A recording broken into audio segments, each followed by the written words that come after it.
Halo Sobat Akuntansi, pada video kali ini kami akan membahas terkait dengan analisis pendapatan untuk menilai kinerja laporan keuangan pemerintah daerah Sumatera Utara, di mana analisis ini dilakukan oleh kami kelompok 1 yang beranggotakan Badriah Daulay, Grace Tompul, Novatrio Zebua, Rizka Dwi Ramadhani, dan Susi, dibimbing oleh Ibu dosen pembimbing yaitu Ibu Dr. Oktarini Kamila Siregar, SEMSI. Untuk penjelasan berikutnya, simak terus video ini.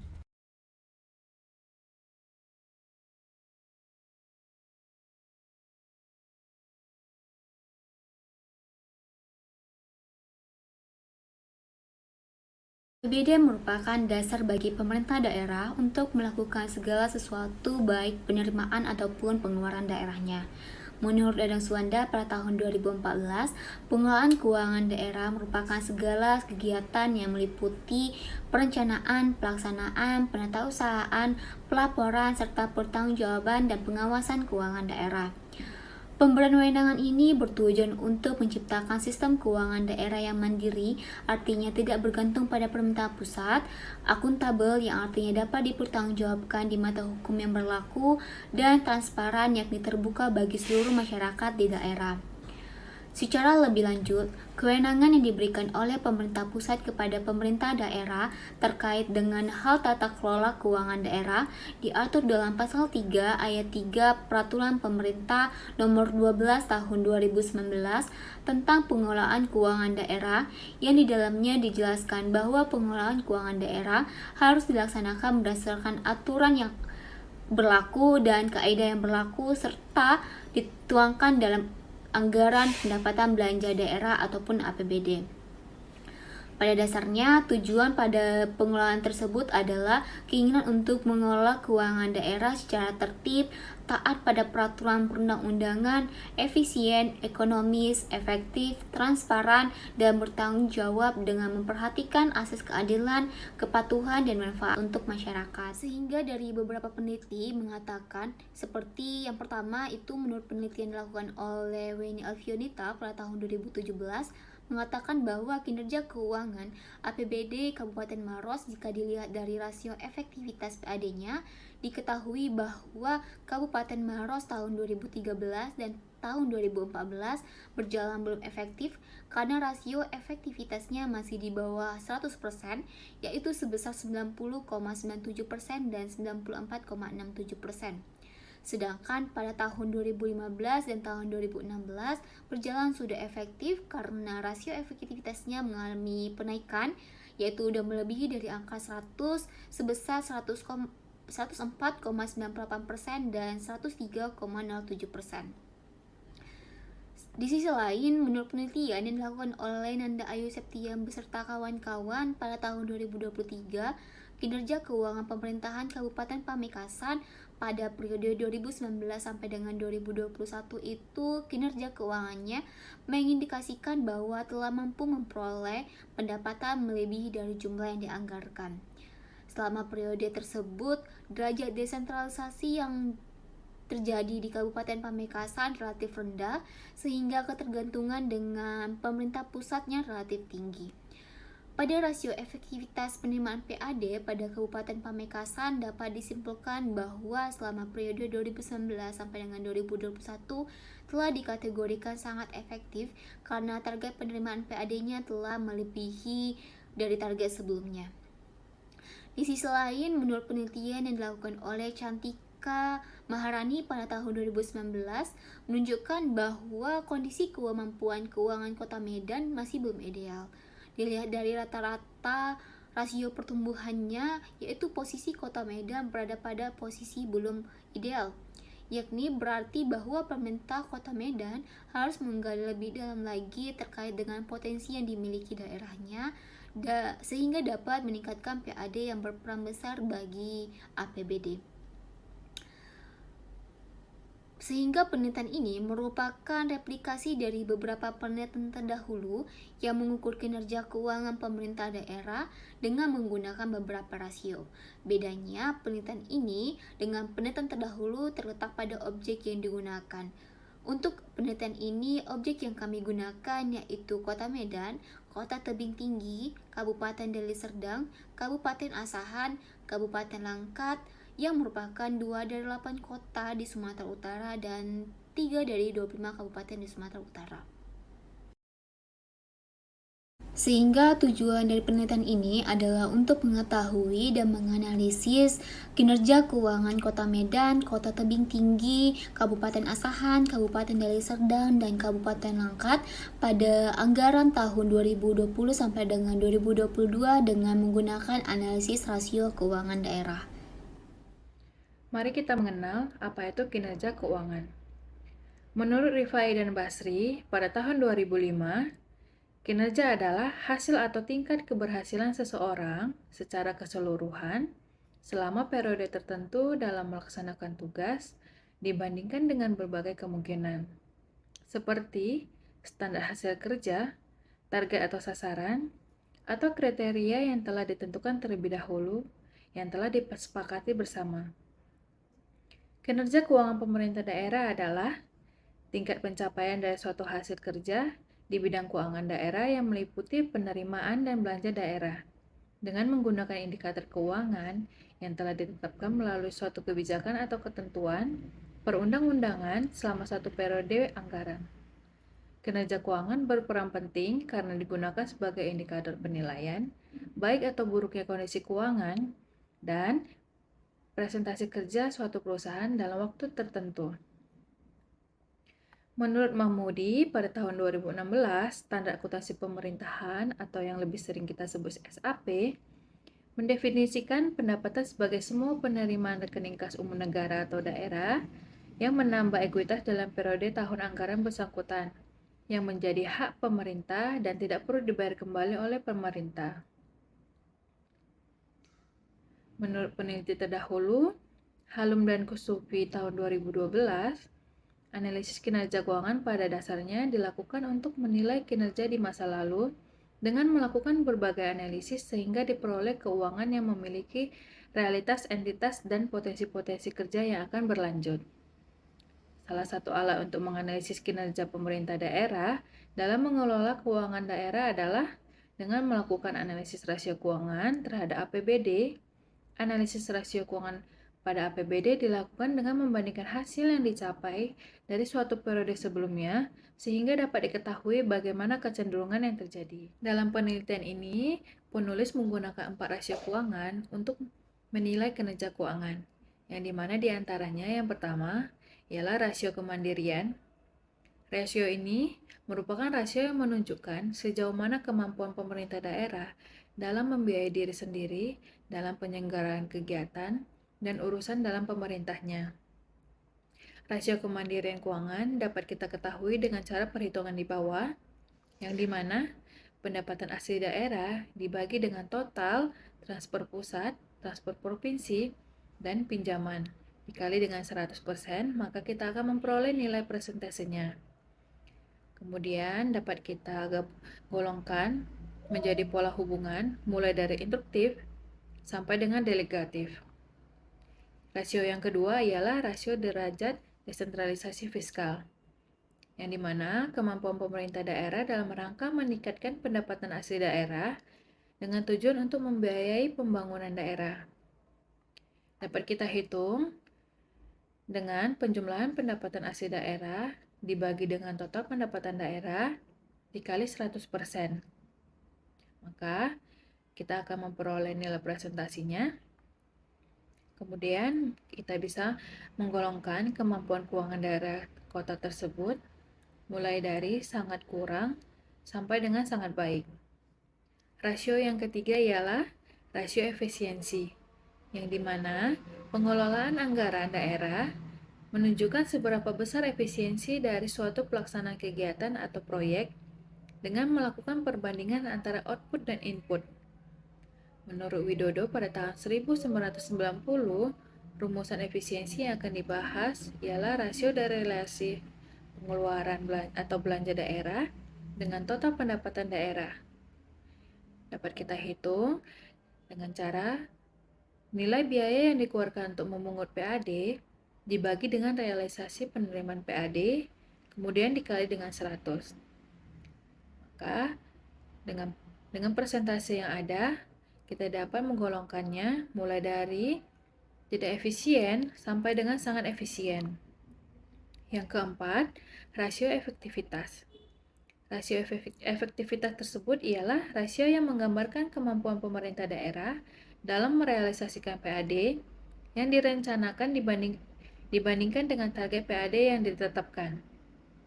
Rasio efektivitas PAD dihitung dengan cara membandingkan realisasi penerimaan PAD dengan target penerimaan PAD atau yang dianggarkan sebelumnya. Kita dapat menghitungnya dengan nilai realisasi penerimaan PAD dibagi target penerimaan PAD dikali 100. Jika diperoleh nilai kurang dari 100%, maka dinyatakan tidak efektif. Jika diperoleh nilai sama dengan 100, berarti efektivitas berimbas. Jika diperoleh nilai lebih dari 100, berarti sangat efektif. Untuk pengelompokannya, dapat kita lihat di kolom persentase efektivitas, mulai dari tidak efektif sampai dengan sangat efektif.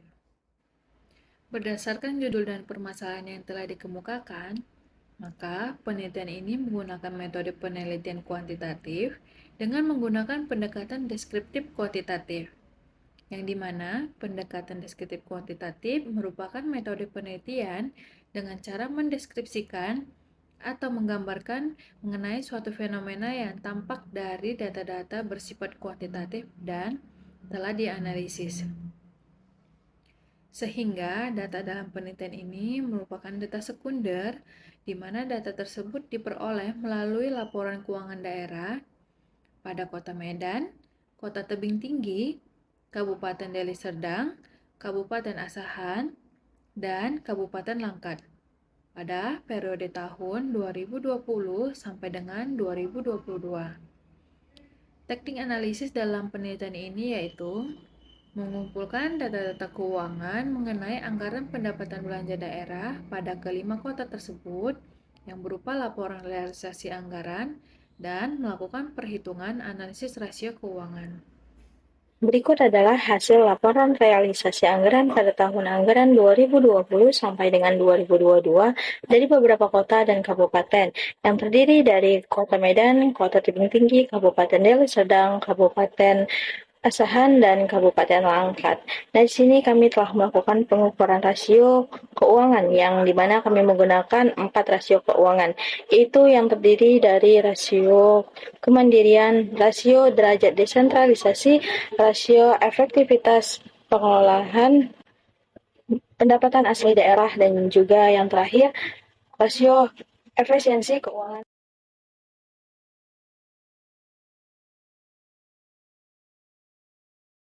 Rasio kemandirian merupakan indikator penting dalam menilai suatu daerah mampu membiayai kebutuhannya sendiri tanpa bergantung pada bantuan pemerintah pusat atau provinsi. Berdasarkan rasio kemandirian dari beberapa kabupaten dan kota Medan menunjukkan fluktuasi yang sangat signifikan dalam rasio kemandirian dengan penurunan yang drastis dari tahun 2020 ke tahun 2022, menunjukkan peningkatan ketergantungan terhadap pada bantuan eksternal. Kota Tebing Tinggi memiliki rasio kemandirian yang relatif stabil dalam kategori efektif, meskipun terdapat sedikit penurunan dari tahun 2020 ke 2021. Kabupaten Asahan memiliki rasio kemandirian yang rendah, namun sedikit meningkat pada tahun anggaran 2021 sebelum kembali menurun pada tahun 2022. Kabupaten Deli Serdang menunjukkan tingkat kemandiriannya lebih baik daripada daerah lain dengan rasio yang cukup tinggi dan meningkat pada tahun 2021 sebelum sedikit menurun pada tahun 2022. Kabupaten Langkat memiliki rasio kemandirian yang sangat rendah sepanjang periode yang dianalisis, menunjukkan ketergantungan yang sangat tinggi pada bantuan pemerintah pusat dan provinsi. Analisis rasio kemandirian daerah telah menjadi banyak fokus penelitian di Indonesia. Menurut penelitian yang telah dilakukan oleh Nasution pada tahun 2018, kemandirian fiskal suatu daerah sangat dipengaruhi oleh efektivitas pengelolaan pendapatan asli daerah. Penelitian tersebut menunjukkan bahwa daerah mampu mengoptimalkan potensi pendapatan asli daerah cenderung memiliki rasio kemandirian yang lebih tinggi. Selain itu, penelitian yang telah dilakukan oleh Mardiasmo tahun 2009 menyebutkan bahwa desentralisasi fiskal yang efektif dapat meningkatkan kemandirian daerah, asalkan ada peningkatan dalam transparansi dan akuntabilitas pengelolaan keuangan daerah. Menurut penelitian yang telah dilakukan oleh Rahman pada tahun 2017, menemukan bahwa ketergantungan pada dana transfer pemerintah pusat cenderung menghambat inovasi dalam pengelolaan keuangan daerah, yang pada akhirnya menurunkan rasio kemandirian. Hal ini konsisten dengan data yang menunjukkan bahwa beberapa daerah seperti Kabupaten Langkat dan Kota Medan pada tahun-tahun tertentu mengalami ketergantungan yang sangat tinggi pada bantuan eksternal. Dengan demikian, untuk meningkatkan rasio kemandirian, diperlukan kebijakan yang mendorong peningkatan pendapatan asli daerah melalui pengelolaan yang lebih baik, inovasi dalam penerimaan daerah, dan pengurangan ketergantungan pada bantuan pemerintah pusat atau provinsi. Rasio desentralisasi fiskal merupakan indikator penting yang menunjukkan sejauh mana suatu daerah mampu membiayai pengeluaran publiknya dari pendapatan asli daerah tanpa mengandalkan bantuan dari pemerintah pusat atau provinsi. Berdasarkan analisis dari rasio desentralisasi fiskal dan kemampuan keuangan daerah dari beberapa kota dan kabupaten, Kota Medan menunjukkan fluktuasi yang signifikan dalam rasio desentralisasi fiskal. Dengan peningkatan yang signifikan pada tahun 2022 yang menunjukkan perbaikan dalam kemandirian keuangan Kota Tebing Tinggi, rasio desentralisasi fiskal yang menurun pada tahun ke tahun, menunjukkan peningkatan ketergantungan pada bantuan eksternal. Kabupaten Asahan menunjukkan peningkatan sementara pada tahun 2021, tetapi kembali menurun pada tahun 2022. Dengan kemampuan keuangan yang sangat kurang secara konsisten, Kabupaten Deli Serdang menunjukkan stabilitas dalam rasio desentralisasi fiskal dengan kemampuan keuangan yang cukup baik dalam kategori sedang. Kabupaten Langkat memiliki rasio desentralisasi fiskal yang sangat rendah sepanjang periode yang telah dianalisis, menunjukkan ketergantungan yang sangat tinggi pada bantuan eksternal. Penelitian sebelumnya telah menekankan pentingnya desentralisasi fiskal untuk meningkatkan kemandirian keuangan daerah. Menurut penelitian yang telah dilakukan oleh Nasution pada tahun 2018, daerah yang mampu mengoptimalkan potensi pendapatan asli daerah cenderung memiliki rasio desentralisasi fiskal yang lebih tinggi. Hal ini konsisten dengan data Kota Medan yang menunjukkan peningkatan yang signifikan pada tahun 2022. Menurut penelitian yang telah dilakukan oleh Mardiasmo pada tahun 2009, menyebutkan bahwa desentralisasi fiskal yang efektif dapat meningkatkan kemandirian daerah, asalkan ada peningkatan transparansi dan akuntabilitas pengelolaan keuangan daerah. Data Kabupaten Deli Serdang menunjukkan stabilitas yang relatif lebih baik, yang dapat dihubungkan dengan manajemen keuangan yang lebih baik. Menurut penelitian yang telah dilakukan oleh Rahman pada tahun 2017, menemukan bahwa ketergantungan pada dana transfer dari pemerintah pusat cenderung menghambat inovasi pengelolaan keuangan daerah. Hal ini terlihat pada Kabupaten Langkat dan Kota Tebing Tinggi yang memiliki rasio desentralisasi fiskal yang sangat rendah, yang menunjukkan ketergantungan pada bantuan eksternal.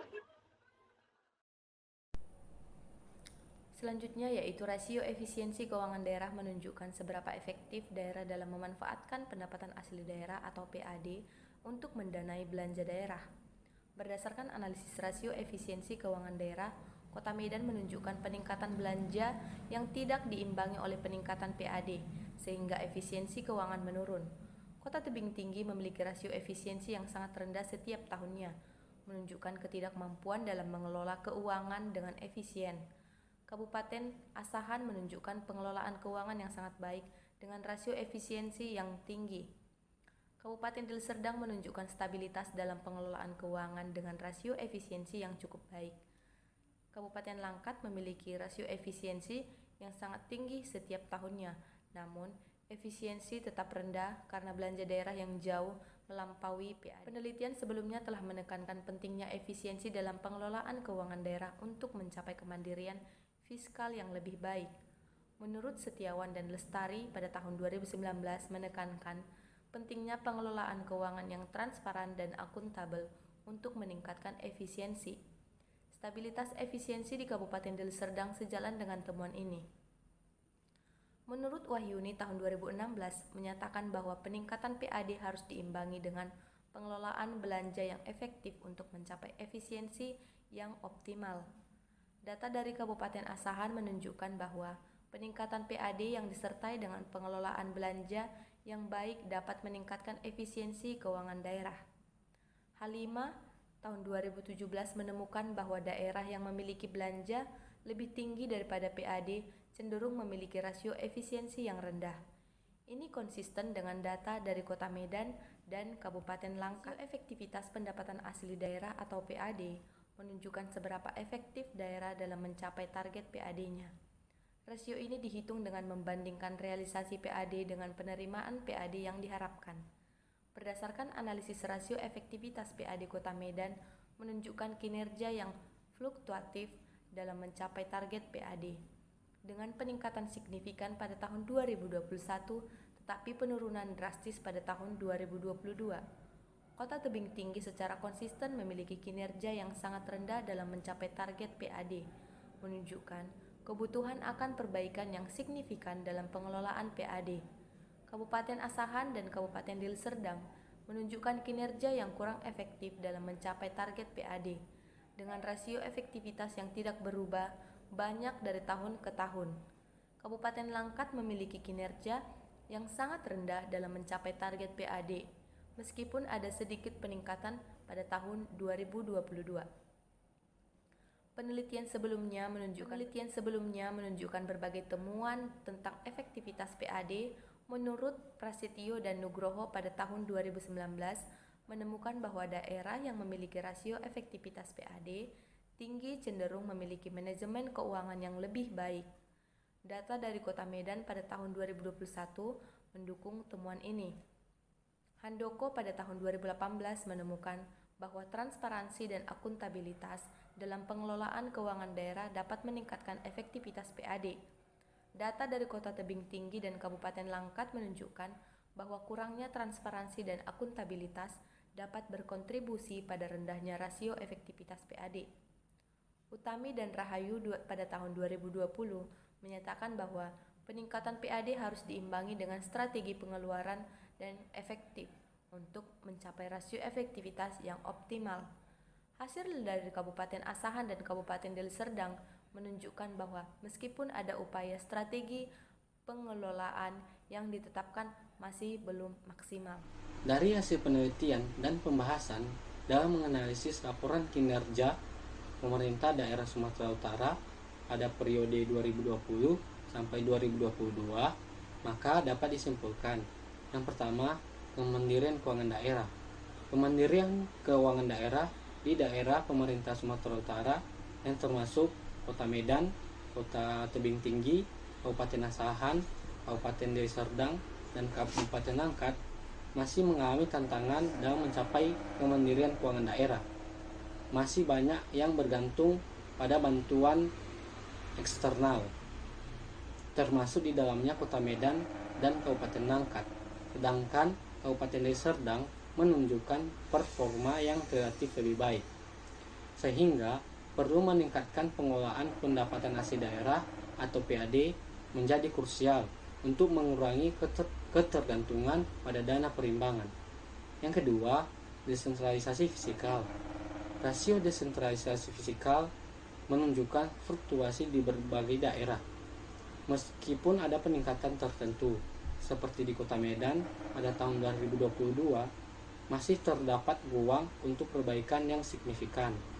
Sedangkan Kabupaten Asahan menunjukkan tingkat desentralisasi yang rendah, menunjukkan adanya keterbatasan dalam pengelolaan sumber daya secara mandiri. Yang ketiga, efisiensi pengelolaan keuangan.